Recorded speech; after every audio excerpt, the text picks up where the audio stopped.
கொடுக்கும்படி பேசணும். ஆத்திரத்தை உருவாக்குற அளவுக்கு பேசக்கூடாது. ஆத்திரத்தை எல்லாம் அடக்கி அமைதியை உருவாக்கக்கூடிய அளவுக்கு நம்மளெல்லாம் கதைக்க வேணும். இதுதான் ரொம்ப நாம பக்தி இருக்கணும். இந்த கலியுகத்தில் அந்த பக்தி தான் ரொம்ப குறைவாக இருக்கு. மனசு பக்தி எல்லாம் இருக்கு, எல்லாருக்குள்ள ஈஸ்வரன் இருக்கு, ஈஸ்வரன் மேலே பசி இருக்கு, எல்லாம் இருக்கு. ஆனால் நாமங்கள் எல்லாம் ரொம்ப வேஸ்டாக போய் போட்டுருக்கு. சண்டை கணக்கு வந்துட்டு இருக்கு. ஒன்று சொன்னால் அடுத்ததுக்கு சண்டை.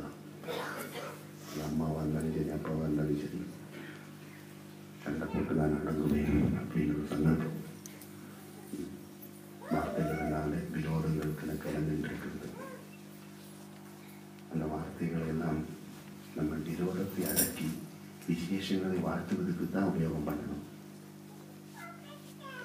விரோதத்தை அடக்கணும். வார்த்தைகளால் வார்த்தைகளால் அது முடியும். அன்பாக பேசினா புலி கூட ஒரு கடைக்கு வாழும். பூனை கூட நீங்கள் கூப்பிட்டதுக்கு வரும். காட்டில் இருக்கிற யானை கூட நீங்கள் கூப்பிட்டா வரும். அன்பாக பார்த்து பழகி பேசணும் இல்லையா? அப்போ அவ்வளோத்துக்கு சக்தி இருக்குது இந்த நாமத்துக்கு. ரொம்ப சாஃப்டாக பேசுவோம். யாருடைய ரூடாக பேச வேண்டாம், ரூடாக இருக்க வேண்டாம். ஈஸ்வர நாமமாக இருக்கணும். திருவாய்மொழியே அருள்வாய்மொழி. திருவாய்மொழி தான் அருள்வாய்மொழி. இதுதான் இதுக்குள்ள அருள் இருக்கு. சரஸ்வதி நல்லா இருந்தா லக்ஷ்மி வரும். லக்ஷ்மிவான்னு சொன்னா லக்ஷ்மி வராது. சரஸ்வதியை நல்லா வச்சு பண்ணணும்னா லக்ஷ்மி அதையெல்லாம் ஒரு மொழி வரும். அந்த வார்த்தைகள் எல்லாம் ரொம்ப விசேஷமாக இருந்தால் வாழ வேண்டிய வசதியெல்லாம் வாழும் இடத்துல சுற்றி இருக்கும். அந்த வார்த்தைகள் எல்லாம் விரோதமான அளவில் வந்தால் வாழ வேண்டிய வசதியெல்லாம் விட்டுட்டு போயிடும். அப்புறம் கோர்ட்டுக்கு தான் போகும். இந்த வார்த்தைகளெல்லாம் ரொம்ப விசேஷமாக இருந்தால் உங்களோட வந்து இருக்கணும்னு ஆசைப்படுவாங்க. இந்த வார்த்தைகள் எல்லாம் விரோதமாக இருந்தால் உங்களை விட்டுட்டு போகணும்னு ஆசைப்படுவாங்க. இந்த வார்த்தைகள் பிடிக்கலன்னு சொல்லுவாங்க. இந்த வார்த்தைகள் அனுப்பம் வரும்.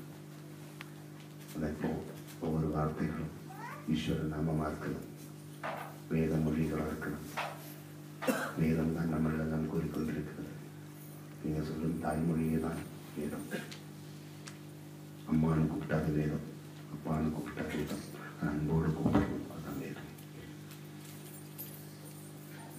ஆத்திரத்தில் கூப்பிட்டாது வேதம் கிடையாது. அன்போட பேசினாலும் வேதம், அதுதான் வேத மந்திரம். ஒரு கோவிலில் வந்துட்டு நீங்கள் உங்களோட மனக்கவலைகள் எப்படி நாம் ஆண்டவனோட பாதத்தை படைக்கிறீங்க, எவ்வளோ அன்பா எவ்வளோ எளிமையாக கிடைக்கிறீங்க, என்னை காப்பாற்றுங்கோ, என்னை கைவிடாதுங்கோ. இதுதான் வேதம்.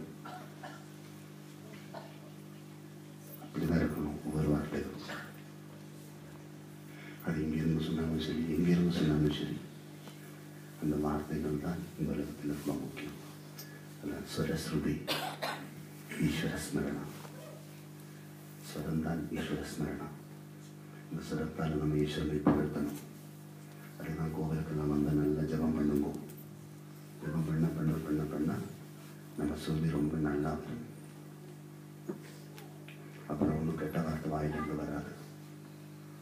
தப்பானது ஒன்றும் சொல்றதுக்கு நமக்கு உள்ளே இருந்து சக்தி கிடைக்காது. நல்ல வார்த்தைகள் மட்டும்தான் வரும். ஈஸ்வர நாமம் நம்மளுக்குள்ள இருந்தா. தப்பான வார்த்தைகள் வந்தா அதை அடக்கி வைக்கிறதுக்கு நம்மளுக்கு சக்தி கிடைக்கும். தவறான வார்த்தைகளை தான் சொல்லுவதற்கு நம்மளுக்கு எனர்ஜி வராது. அந்த ஜபம் பண்ணிட்டு இருக்கிறவங்களோட கதைத்தான் அவங்களுக்குள்ள இருந்து கிடைக்கக்கூடிய அந்த விசேஷ வார்த்தைகள் எல்லாம் நம்ம வாழ்க்கைக்கு வெற்றி கொடுக்கும். நம்ம கதைக்கிறதுலாம் பிராமண தத்துவம் இருக்கணும்.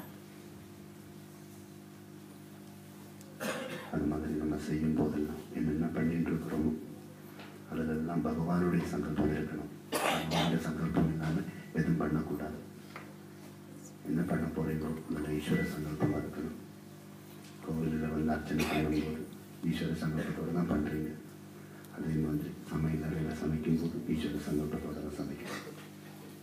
அதை சாப்பிடும்போது ஈஸ்வர சங்கல்பம் இருக்கணும்.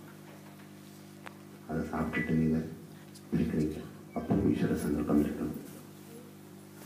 சதா ஈஸ்வர ஸ்மரணையோடு தான் சேவைகள் செய்யணும். ஈஸ்வர ஸ்மரணை பண்ணுவதற்குன்னு செப்பரேட்டாக ஒரு சமயம் ஒன்றும் தேட வேண்டாம். இரவு 12 மணிக்கு நீங்கள் தொடர்பு கூட்டாங்க வருவார். ராத்திரி 12 மணிக்கு வயத்து வண்டி வந்துட்டு நீங்கள் யாரை கூப்பிடுறீங்க? கடவுளை காப்பாற்றுங்க. அப்போ நீங்கள் கோவில் உடனே கடவுள் பள்ளியறைக்கு போய் உங்களுக்குள்ள இருக்கிற கடவுளை ஆக்டிவாக இருக்கிறார். உடனே கூப்பிடுவீங்க, வாங்குவோம், காப்பாற்றுவோம். இப்போ கடவுளுக்கு நிதிரை இல்லை, சதா உங்களோட உங்களுக்குள்ளே இருந்துட்டு இருக்கிறார். அப்போ என்ன பண்ணுறதா இருந்தாலும் அந்த கடவுளை ஸ்மரணை பண்ணிட்டு தான் பண்ணணும். ஒரு நோய் வந்துட்டு அந்த நோய் நிவர்த்தி செய்வதற்காக ஒரு மாத்திரை சாப்பிடுவதாக இருந்தால் அந்த மாத்திரை கையில் எடுத்துட்டு பிரார்த்தனை பண்ணிட்டு தான் சாப்பிடணும். அப்போ அந்த நோய் சீக்கிரம் நம்மளோட விட்டு போயிடும். அப்படிதான் இருக்கணும். ஒரு இடத்துல தண்ணி குடிக்கிறதா இருந்தாலும் ஈஸ்வர ஸ்மரணையோட குடிக்கணும். தீர்த்தம் தான் குடிக்கிறீங்க.